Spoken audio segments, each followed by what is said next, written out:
Assalamualaikum warahmatullahi wabarakatuh. Selamat datang di mata kuliah Marketing Promotion Facebook, atau kita sebut sebagai Facebook Marketing, seperti itu.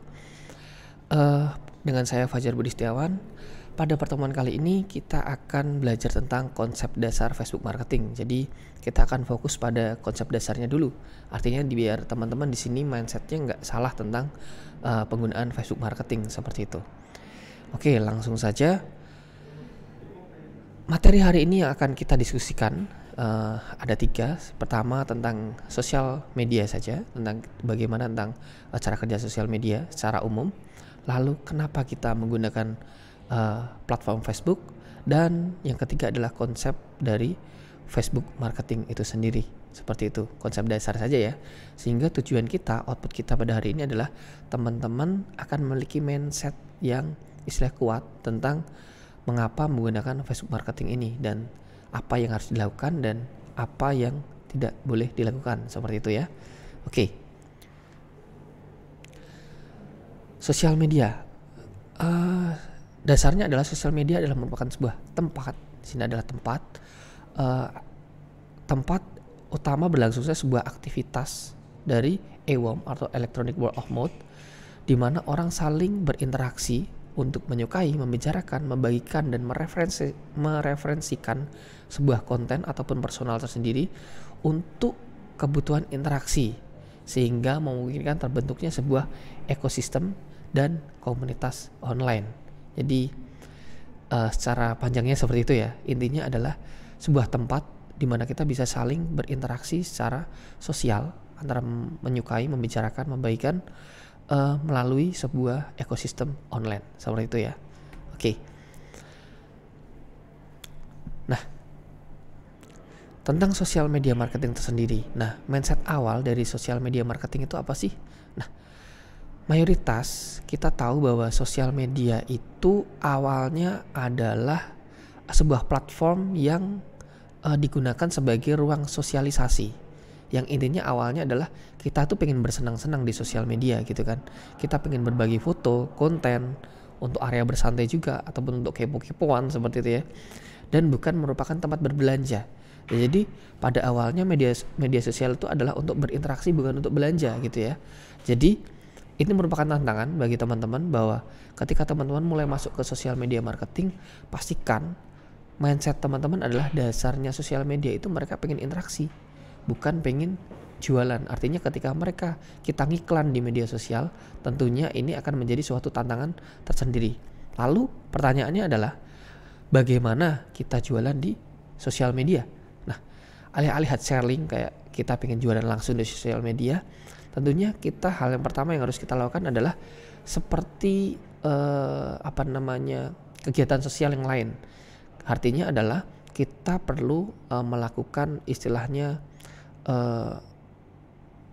percakapan terlebih dahulu, ataupun menjadi teman. Kalau di sosial media ya berteman terlebih dahulu, follow seperti itu, atau komen seperti itu, sehingga fallback atau minta fallback seperti itu, sehingga kalian bisa memiliki sebuah pertemanan, sehingga mencapai sebuah percakapan tertentu akan suatu topik ataupun konten yang tentunya menarik bagi kalian, sehingga dari kegiatan tersebut timbullah sebuah komunitas sosial ataupun istilahnya itu interaksi sosial antara kamu sebagai pemilik dari akun kamu sendiri dengan akun media sosial yang lainnya, seperti itu. Sehingga setelah kalian dikenal, kalian baru bisa mulai berjualan di sana. Tentunya juga nggak bisa hard selling ya, langsung jual gitu aja. Tentunya akan lebih efektif lagi jika seolah-olah kalian itu jualan secara soft selling seperti itu. Jadi nggak kerasa kalau jualan. Nah, contohnya gimana nih? Contohnya adalah ketika istilahnya kalian punya sebuah komunitas gitu ya. Komunitas, terus di sana berkumpul banyak orang atau banyak dari teman-teman kalian di satu komunitas yang sama, tiba-tiba ada orang yang datang jualan. Pasti kalian akan tolak itu. Artinya nggak merasa nyaman jika ada orang baru datang terus tiba-tiba jualan. Nah, seperti itu. Lalu bayangkan itu adalah sosial media. Nah, lalu caranya gimana? Caranya adalah kalian berinteraksi dulu gitu kan. Seolah-olah di tempat tadi datang pura-pura istilahnya tanya dulu, istilahnya tanya dari mana dan lain sebagainya, sehingga mereka merasa nyaman dulu dengan kedatangan dari teman-teman itu atau dari istilahnya calon marketer tadi seperti itu. Setelah mereka nyaman, tahu dari mana dan lain sebagainya, barulah ngobrol. Misalnya ngobrol tentang kalau dia marketernya jualan istilahnya kesehatan gitu ya, bahas tentang kesehatan terlebih dahulu.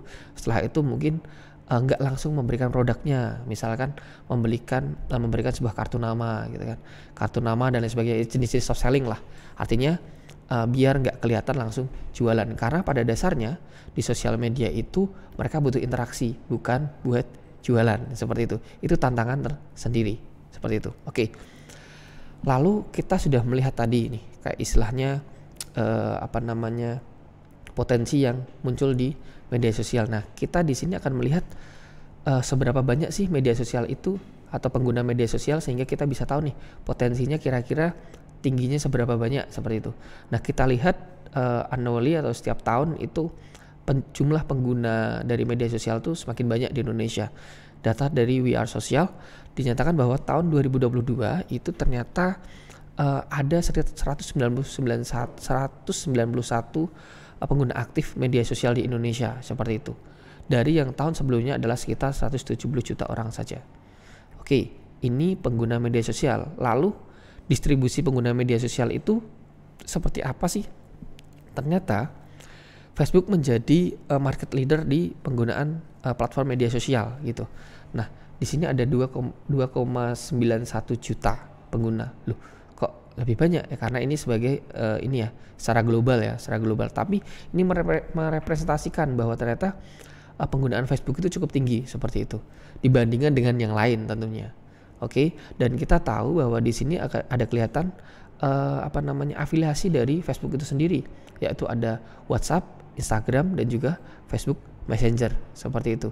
Dan ini adalah platform dari atau afiliasi dari Facebook. Tentunya data mereka akan disimpan atau digunakan oleh si Facebook ini juga seperti itu. Sehingga kita bisa membayangkan bahwa data yang mereka miliki, resource data yang mereka miliki itu cukup banyak. Dan resource data ini menjadi potensi bagi kita untuk melakukan sebuah promosi seperti itu, yang nanti akan dimanfaatkan di Facebook Ads sebagai media promosi kita seperti itu. Oke. Lalu pertanyaannya, mengapa harus Facebook? Nah, dari David ini adalah penulis dari The Facebook Effect. Ini adalah sebuah buku yang dituliskan oleh David. Dia menyebutkan bahwa Mark Zuckerberg, si pemilik Facebook ini, dia merupakan orang yang memiliki pola pikir perspektif yang cukup panjang, atau istilahnya perspektif yang sangat visioner seperti itu. Ia meyakini bahwa Facebook telah dibangun dengan cara yang membuatnya tak mudah untuk digantikan, gitu ya. Jadi dia bisa mengatakan bahwa Facebook itu seolah-olah adalah raksasa yang tidak pernah tidur. Oleh karena itu, sangat penting untuk kita pahami bahwa bahwa resource dari Facebook ini cukup besar. Potensi yang dimiliki Facebook ini juga cukup besar. Sehingga sangat sayang sekali kalau kita melewatkan Facebook sebagai atau tidak menggunakan Facebook sebagai media marketing kita seperti itu.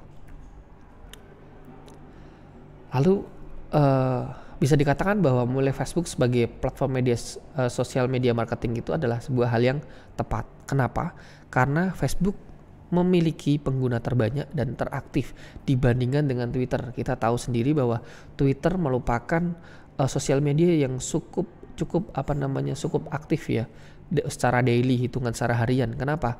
Teman-teman bisa bandingkan dalam waktu 24 jam terakhir, mungkin trending topik yang berada di Twitter akan sangat cepat sekali berubah. Artinya apa? Dia sangat up to date, real time, atau up to date terhadap perubahan dari penggunanya seperti itu. Kenapa seperti itu? Karena aktivitas di Twitter cukup tinggi. Nah, ternyata Facebook lebih tinggi dibandingkan dengan Twitter. Hal ini diperoleh dari data statista.com seperti itu. Nah, selain itu, yang penting adalah share harian terbanyak itu berada di Facebook. Kenapa? Karena dari sharing yang diberikan dari Facebook, tentunya pengguna Facebook akan, artinya traffic yang dilakukan di Facebook akan cukup tinggi seperti itu. Sehingga ini menjadi potensi yang cukup menjanjikan bagi teman-teman menggunakan platform Facebook sebagai media marketing teman-teman. Oke, untuk yang kedua, Facebook memiliki berbagai jenis platform pendukung seperti grup, event, messenger, page, Facebook Ads tentunya, Grab Search yang beda dengan metode searching atau indeks searching yang lain seperti itu, hingga foto video yang tentunya banyak digunakan di platform lain, dan juga dia menggunakan aplikasi khusus di Android dan iOS yang memastikan user tidak perlu logout. Artinya user akan terkoneksi secara real time terhadap sistem Facebook yang tentunya user nanti istilahnya dia akan mendapatkan notifikasi informasi yang real time seperti itu. Oke, yang ketiga, Facebook memiliki resource big data terbanyak. Nah, data dari datareportal.com menyebutkan bahwa Facebook terdiri dari 4 platform dalam satu perusahaan, di mana ada WhatsApp, Instagram, ada Facebook sendiri, dan juga ada Facebook Messenger, di mana data dari 4 platform ini disimpan dalam satu istilahnya resource yang sama seperti itu. Nah, akuisisi big data ini diakui oleh datareportal.com mencapai akuisisi data tertinggi hingga Januari 2022 yang tentunya akan dilengkapi dengan metode artificial intelligence yang tertanam di dalam sistem Facebook itu sendiri, sehingga dengan menggunakan Facebook advertising kita bisa melakukan banyak sekali istilahnya teknik-teknik untuk mencapai target audiens yang ingin kita capai seperti itu. Oke, lalu konsep Facebook marketing tersendiri, apakah Facebook ini hanya digunakan untuk jualan pribadi atau UMKM, ataukah malah Facebook ini bisa digunakan untuk brand bisnis? Nah, tentunya Facebook ini ternyata sudah mempersiapkan untuk metode atau sarana promosi dan marketing untuk brand bisnis seperti itu. Jadi bukan hanya kita yang jualan seperti di di OLX gitu ya.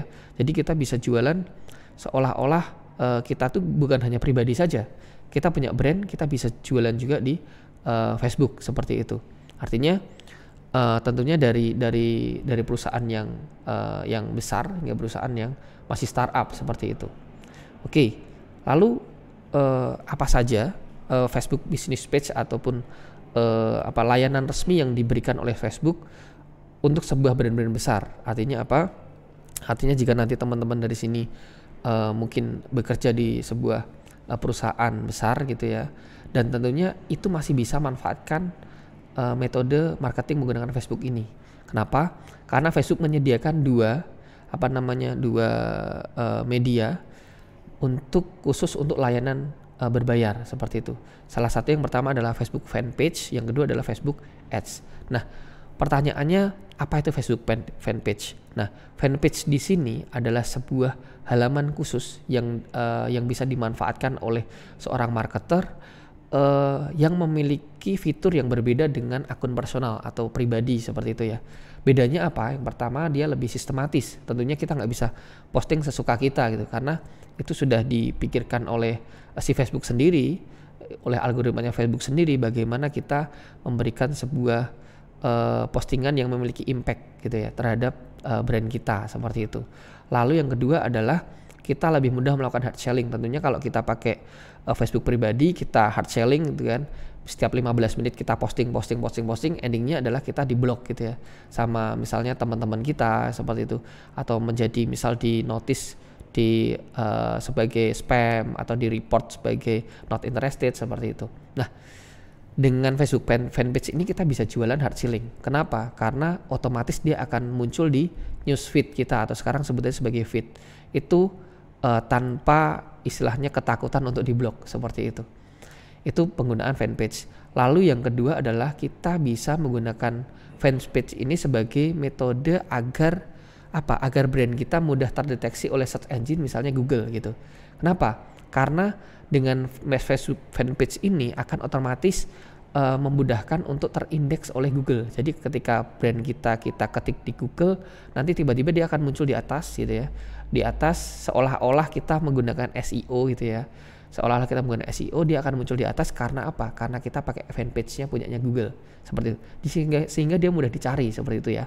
Oke. Lalu yang kedua adalah Facebook Ads. Facebook Ads ini merupakan layanan berbayar ditunjukkan untuk mempromosikan gitu ya. Mempromosikan produk atau jasa lewat Facebook. Nah, tujuannya ini apa? Selain jangkauannya itu adalah konsumen yang lebih luas gitu ya.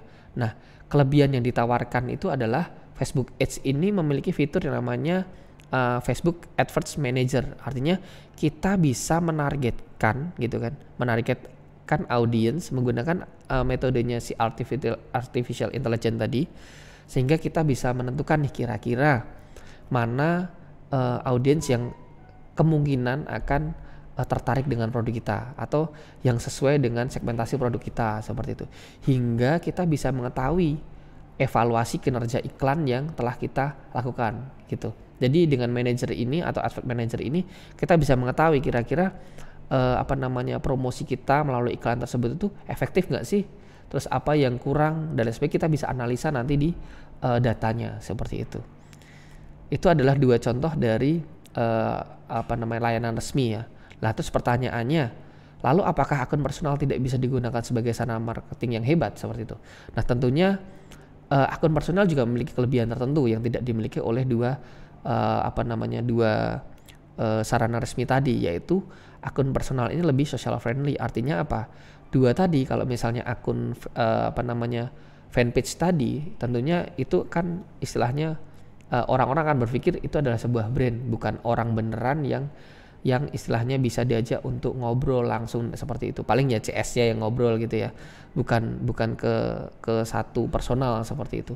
Nah kalau menggunakan akun resmi, akun personal itu lebih social friendly, seolah-olah kita bisa ngobrol langsung. Jadi kalau kita as a personal bikin akun di Facebook, kita bisa ngobrol istilahnya seolah-olah itu adalah kita sendiri seperti itu. Nah, maksudnya konsep social friendly ini seperti apa? Keuntungannya apa? Bayangkan nih, kalau secara umum kita tahu tadi bahwa sosial media itu adalah tempat berinteraksi gitu ya. Orang-orang nggak pengen melihat iklan atau nggak pengen diiklanin seperti itu. Namun bayangkan misalnya jika yang mengiklan adalah orang yang dikenal sama dia atau dikenal sama orang tersebut atau teman mereka sendiri, biasanya mereka akan pertama mungkin kepo ya, oh ini teman saya zaman dulu nih, kok tiba-tiba ngiklan posting apa nih ya. Pasti mereka akan lebih tertarik daripada itu hanya sebuah iklan atau hanya sebuah akun, misalnya akun resmi seperti itu. Nah itu menjadi daya tarik tersendiri. Kenapa? Karena dia punya konsep social friendly tadi seperti itu. Paham ya maksudnya? Oke. Lalu kesimpulannya apa? Nah, kesimpulan yang bisa kita dapat adalah kita dapat memanfaatkan platform marketing Facebook dari segala arah sebenarnya. Jadi nggak cuman pakai personal saja. Kalau bisa pakai business page tadi, pakai advertising, dan juga pakai akun personal gitu. Tiga-tiganya kita jalankan semua gitu kan. Nah, keunggulan yang tentunya memiliki keunggulan tersendiri ya, seperti itu. Nah, dengan kita menggunakan ketiganya tersebut, tentunya ini tidak menyalahi aturan dari Facebook. Jadi ingat bahwa Facebook tidak melarang hal tersebut, sehingga kita bisa memanfaatkan tiga hal tersebut secara berbarengan. Seperti itu tentunya akan mendapatkan impact yang lebih bagus lagi, gitu ya. Oke. Lalu kuncinya apa? Kunci penting dari pembuatan atau ketika kita memanage sebuah Facebook marketing, itu yang pertama adalah ketika kita bikin account atau kita bikin sebuah akun Facebook gitu. Pertama, pastikan bagaimana kita memperkenalkan diri dulu. Personal brandingnya gimana dulu gitu kan. Atau istilahnya branding dari akun kita itu apa sih? Istilahnya contohnya dagelan gitu. Dan berarti isinya tentang dagelan saja. Atau misal namanya adalah orang gitu kan. Orang si A gitu. Nah si A ini apa sih, kontennya tentang apa? Misalnya kalau teman-teman tahu yang namanya Fahri apa itu? Yang dia Fahri siapa ya? Lupa saya. Ada anak kecil namanya Fahri siapa, yang dia selalu bikin postingan itu lucu-lucuan tentang patah hati seperti itu. Followernya banyak, tapi dia memperkenalkan diri dengan cara seperti itu. Dia pengen bikin postingan-postingan yang lucu-lucuan seperti itu.